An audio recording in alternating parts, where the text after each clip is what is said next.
Assalamu alaikum wa rahmatullahi wa barakatuh, chers frères et sœurs. Aujourd'hui, nous allons aborder une question qui, sans doute, fait écho dans l'esprit de nombreux croyants à travers le monde. Allah a-t-il fini avec Trump maintenant? Une question audacieuse. Une question qui touche à la fois le cœur de la politique et la profondeur de notre foi. Mais attention, ce n'est pas seulement une question politique. Non, ce dont nous parlons aujourd'hui va bien au-delà des événements mondiaux, au-delà des hommes et des pouvoirs terrestres. C'est une réflexion sur la justice divine, sur la sagesse du Coran, et surtout sur notre propre place dans ce grand plan divin. Les grands leaders, qu'ils soient aimés ou détestés, sont des instruments dans les mains d'Allah. Nous avons vu l'ascension et la chute des puissants à travers l'histoire, des pharaons, des Nimrod et bien d'autres. Mais qu'en est-il aujourd'hui? Comment le destin de l'humanité s'écrit-il à travers l'histoire des hommes comme Trump? Alors, préparez-vous à un voyage profond, un voyage spirituel, où nous allons ensemble réfléchir sur la véritable nature du pouvoir, de la justice et de la soumission à Allah. Restez avec nous jusqu'à la fin, car ce que vous allez découvrir aujourd'hui pourrait bien transformer votre vision du monde et de votre propre chemin spirituel. Avant de commencer, abonne-toi à notre chaîne Éternité d'Allah. Active la cloche pour ne rien manquer et plonge avec nous dans ce voyage vers une vie pleine de bénédictions et commenter Allah est puissant, pour proclamer sa grandeur et partager cette vérité avec le monde. La voix du prophète, paix soit sur lui et la sagesse divine. Le prophète Mohammed, paix soit sur lui, nous a enseigné à regarder au-delà des apparences.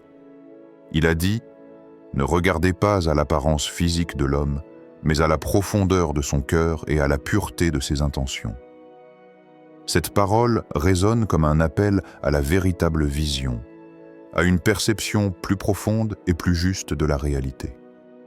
La question qui se pose aujourd'hui est donc simple, mais profondément spirituelle. Que dire de cet homme, Trump, qui a été à la tête d'une nation, avec un pouvoir immense entre ses mains? Comment, dans ce monde où l'on mesure la grandeur à l'aune de la richesse et du pouvoir, la sagesse islamique nous guide-t-elle dans cette réflexion? En tant que musulmans, nous croyons fermement que tout pouvoir, toute autorité, toute grandeur viennent d'Allah. Le Coran nous le rappelle dans des termes clairs et puissants. Il est celui qui gouverne le ciel et la terre. Rien ne lui échappe dans la terre ni dans les cieux. Sourate Al-Mulk 67-15. Dans ce verset, nous comprenons qu'Allah est le souverain absolu de tout ce qui existe. Rien dans l'univers ne se déroule sans sa volonté. Les rois, les présidents, les chefs, les dirigeants, tous sont sous le contrôle divin, et ils ne sont que des instruments entre les mains d'Allah. Cette vérité doit résonner profondément dans nos cœurs, parce que ce que nous appelons pouvoir dans ce monde est, en réalité, une épreuve. Le pouvoir d'un homme n'est qu'une lentille à travers laquelle Allah teste non seulement celui qui le détient, mais aussi ceux qui sont sous sa gouvernance.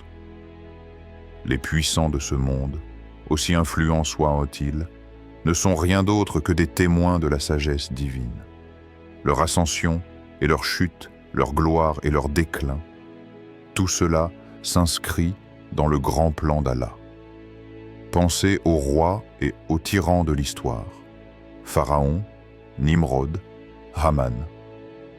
Ce sont des noms qui ont marqué l'histoire par leur arrogance et leur prétention à l'immortalité. Mais, en dépit de tout leur pouvoir, leur fin a été inéluctable. Pharaon a défié Allah, il a dit « Je suis votre Seigneur suprême » Sourate An-Nazi'at 79, 24. Et pourtant, il a été englouti par la mer qu'il croyait dominer. Cela nous enseigne une vérité inaltérable. Le pouvoir humain, aussi grand soit-il, n'est qu'éphémère. Seule la puissance d'Allah est éternelle. Et quand nous regardons Trump, ou tout autre dirigeant, nous devons nous rappeler que, tout comme Pharaon et d'autres avant lui, il n'est qu'une partie d'une histoire bien plus grande que lui.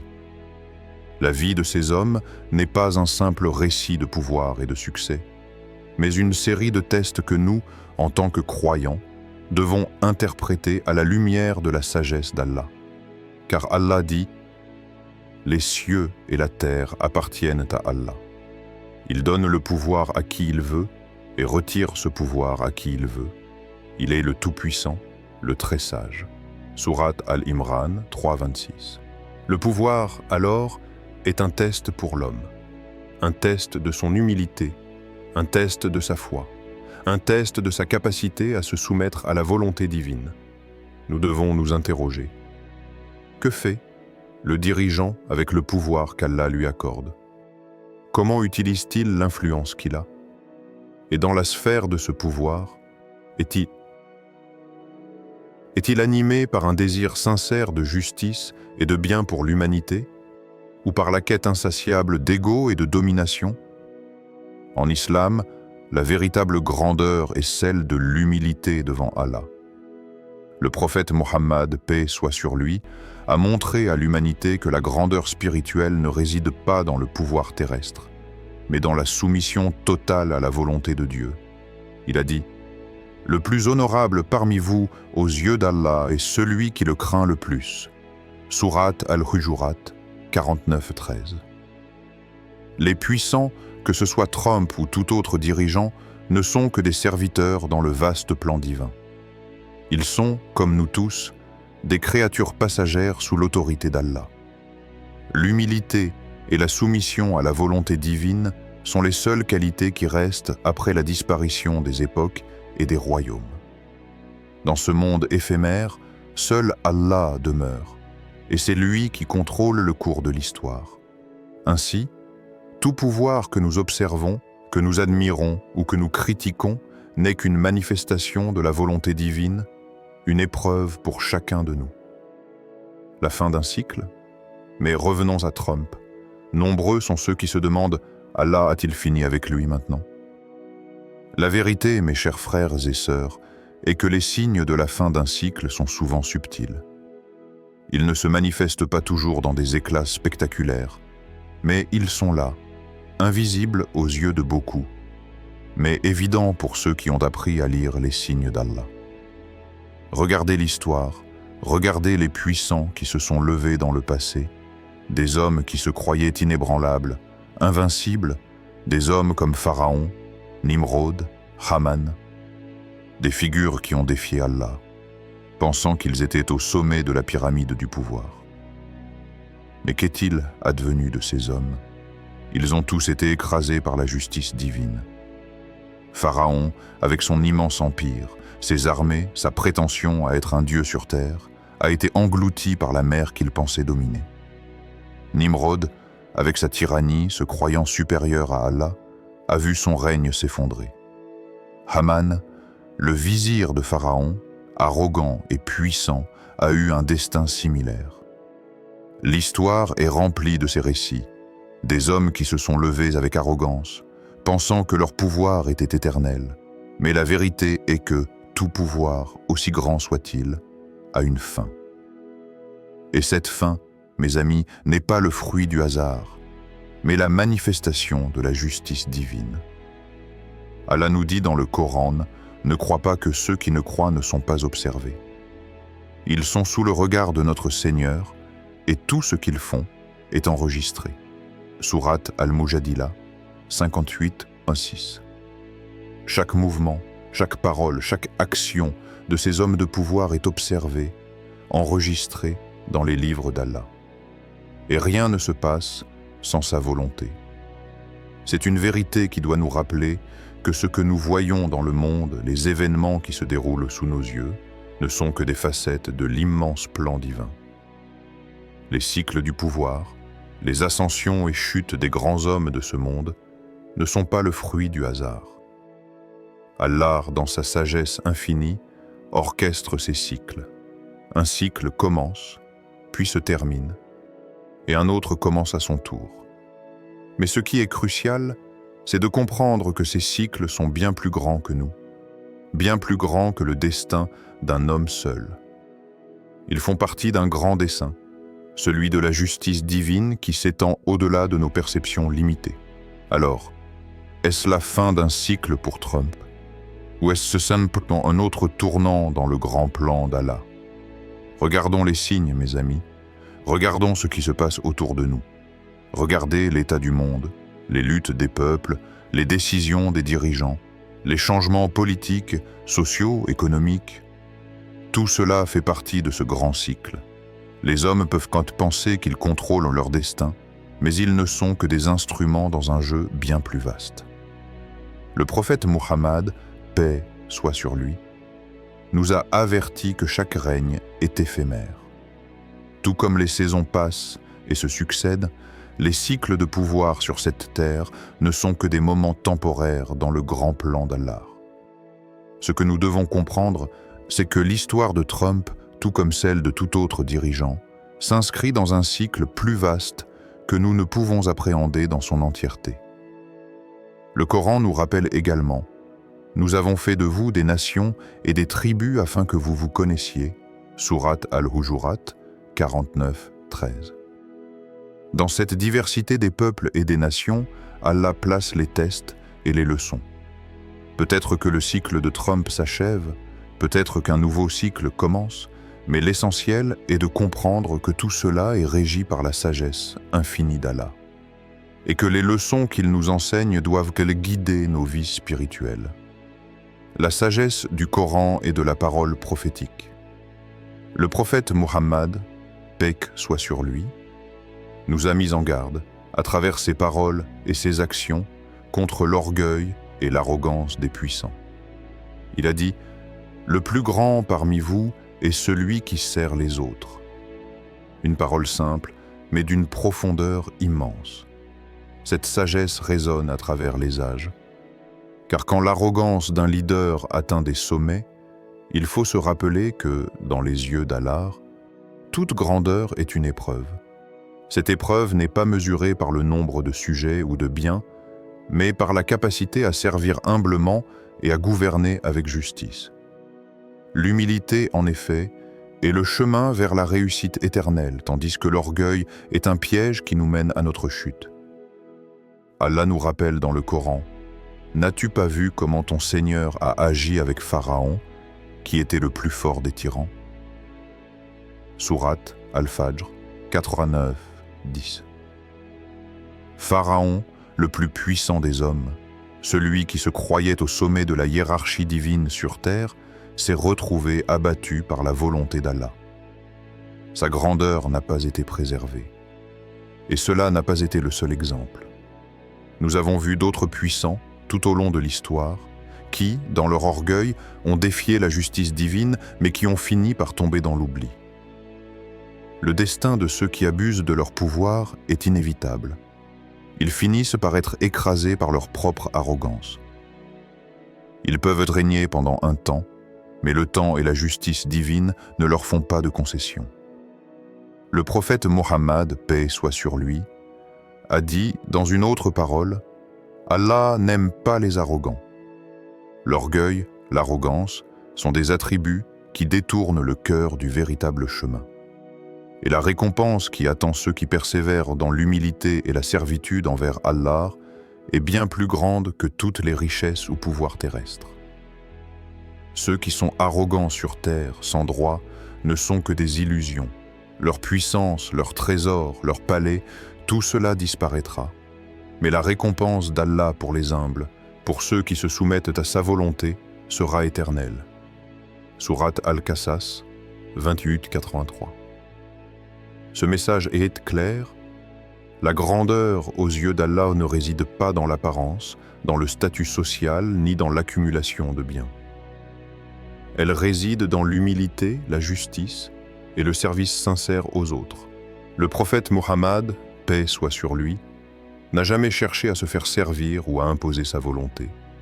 Il était le serviteur du peuple, le protecteur des opprimés, celui qui apportait la lumière dans les ténèbres du monde. Il nous a montré, par ses actions et son exemple, que le véritable leadership n'est pas une question de domination, mais de service. Il a dit « Le meilleur d'entre vous est celui qui est le plus bénéfique pour les autres ». Cette parole est une clé pour comprendre non seulement la grandeur spirituelle, mais aussi la responsabilité que nous avons tous en tant qu'individus et en tant que croyants. Dans ce monde où le pouvoir et la gloire sont recherchés, rappelons-nous cette vérité fondamentale. Celui qui se soumet à Allah, celui qui fait preuve d'humilité et de justice, celui qui sert les autres avec sincérité, celui-là est réellement grand aux yeux d'Allah. Le pouvoir ne réside pas dans le nombre de gens que l'on domine, mais dans la manière dont on les traite, dans la manière dont on utilise l'influence qu'Allah nous accorde. Et ainsi, tout comme les grands tyrans ont disparu dans l'oubli, leur nom effacé par la justice divine, nous devons nous rappeler que, dans cette vie éphémère, il n'y a qu'une seule véritable grandeur, celle qui est acquise par la foi, l'humilité et le service envers Allah et ses créatures. C'est ce que nous enseigne la sagesse du Coran, et c'est ce que le prophète Muhammad, paix soit sur lui, a incarné dans sa vie. Réflexion personnelle et appel à l'action. Mes chers frères et sœurs, ce dont nous parlons aujourd'hui n'est pas simplement une question de politique, de pouvoir ou de justice humaine. Ce n'est pas juste une analyse du destin d'un homme, ni même des hauts et des bas des leaders politiques. C'est une question spirituelle, car tout ce qui se passe dans ce monde, que ce soit les grands bouleversements politiques, les ascensions et chutes des puissants, ou même les événements quotidiens de notre propre vie, tout cela est un test. Un test que nous devons comprendre non pas seulement avec nos yeux, mais avec nos cœurs et nos âmes. Il est essentiel de réaliser que ce qui se passe à l'échelle mondiale n'est qu'un miroir de ce qui se passe à l'intérieur de nous-mêmes. Allah nous dit dans le Coran « N'as-tu pas réfléchi à la création des cieux et de la terre, et aux signes dans tout cela pour les gens de raison ?» Sourate Ar-Rum, 38. Chaque événement dans ce monde, chaque changement, chaque épreuve est une invitation à la réflexion. Une invitation à ouvrir les yeux sur la vérité qui nous entoure. Les signes d'Allah sont partout, dans l'immensité du ciel étoilé, dans la douceur du vent, dans la complexité de la vie, mais aussi dans la manière dont les événements se déroulent, dans les leçons qui se cachent derrière chaque difficulté et chaque épreuve. Et toi, où en es-tu dans ton cheminement spirituel?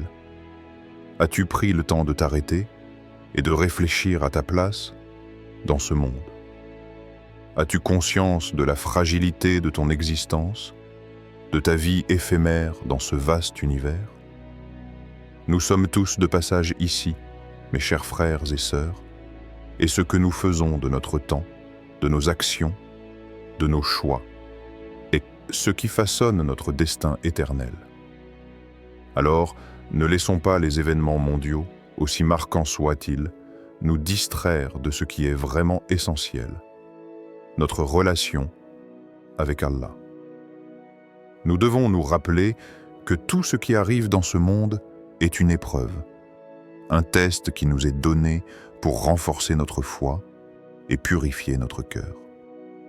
Les grands événements, les changements dans la politique, les chutes des puissants, tout cela n'est qu'un reflet des épreuves que nous devons traverser personnellement. Le Coran nous rappelle que tout est entre les mains d'Allah et que ce monde n'est qu'un passage. Ce qui compte véritablement, ce sont nos actions, notre sincérité, notre humilité. Chacun de nous a un rôle à jouer dans ce grand plan divin. Et ce rôle n'est pas nécessairement de chercher à changer le monde entier, mais plutôt de nous changer nous-mêmes. De chercher à purifier nos intentions, à être plus justes, plus pieux, plus humbles. Le vrai test de notre vie n'est pas dans les événements qui se passent autour de nous, mais dans la manière dont nous réagissons à ces événements. Comment notre foi grandit-elle lorsque tout autour de nous semble incertain? Comment agissons-nous lorsque le monde semble plongé dans la confusion? Nous devons nous rappeler que chaque action que nous faisons, chaque choix que nous prenons a une conséquence. Ce que nous semons aujourd'hui, nous le récolterons demain. Mais la grande question est, avons-nous pris conscience de cette responsabilité? Avons-nous pris la décision d'agir avec sagesse, humilité et dévotion? Allah nous dit, « Et ceux qui croient et accomplissent de bonnes œuvres, nous les ferons entrer dans un jardin sous lequel coulent des ruisseaux, pour y demeurer éternellement. » Sourate Al-Kahf 18-107. C'est là que réside notre véritable récompense. Tout ce que nous faisons dans ce monde a pour but de nous rapprocher de cette récompense éternelle. Mais pour cela, nous devons, chaque jour, nous élever spirituellement, réfléchir sur nos actes et purifier nos cœurs. Chers frères et sœurs, la vérité est simple. La vie est un test. Et la manière dont nous répondons à ce test déterminera notre avenir éternel. Alors, que faisons-nous aujourd'hui pour nous rapprocher d'Allah? Comment pouvons-nous transformer chaque instant, chaque pensée, chaque acte en une opportunité de nous élever spirituellement? C'est ce chemin intérieur qui mène à la réussite ultime, à la véritable grandeur. Appel à la repentance et à la réflexion. Allah est le Tout-Puissant, et personne n'échappe à son jugement. Mais, dans sa miséricorde infinie, il ouvre toujours la porte de la repentance pour ceux qui cherchent à revenir vers lui. La question n'est pas seulement de savoir si Allah a fini avec Trump, mais de savoir si nous-mêmes avons terminé notre propre parcours vers lui. Je vous invite, mes chers frères et sœurs, à réfléchir sur ce qui est vraiment important dans votre vie. Le pouvoir, la richesse, les honneurs de ce monde ne sont que des épreuves. Recherchons plutôt la paix intérieure et la proximité avec Allah, car c'est cela qui nous permettra de traverser toutes les épreuves de la vie, que ce soit pour nous ou pour ceux qui gouvernent. Certes, avec la difficulté vient la facilité. Sourate Ash-Shar 84:6.